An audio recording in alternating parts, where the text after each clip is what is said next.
पुणेकर नवरात्री सुरू झाली मग माता राणींचे वेगवेगळे मंदिर एक्सप्लोर करणार आहात की नाही? चला तर मग घेऊन जाते तुम्हाला लोणावळ्यातील नारायणी धाम इथे.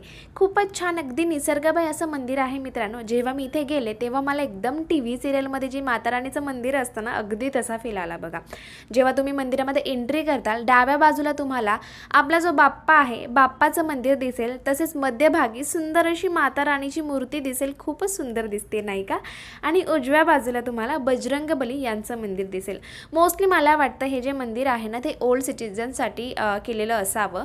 यामध्ये तुम्ही पाहिलं तर तुम्हाला बसण्याची वेगवेगळी अरेंजमेंट दिसेल, जसे की बेंच वगैरे आहे, लिफ्ट सिस्टम वगैरे आहे. तिथे फ्री चप्पल सर्व्हिससुद्धा अवेलेबल आहे मित्रांनो. अगदी सुंदर असं हे मंदिर आहे, मस्ट विजिट आहे, नक्की जा तुम्ही इथे. आणि त्याचप्रमाणे जर तुम्ही पाहिलं तर इथे पाठीमागे गोशाळासुद्धा अवेलेबल आहे. या गोशाळेमध्ये तुम्ही गौमाता जे आहेत त्यांना वेगवेगळ्या जाऊन चारासुद्धा खाऊ घालू शकता. त्यामुळे इथे जा मित्रांनो. आणि मोस्टली हे जे मंदिर आहे ना रात्री व्हिजिट करण्याचा ट्राय करा, तेव्हा खूपच सुंदर दिसेल. भेटूयात नेक्स्ट एपिसोडमध्ये. बाय.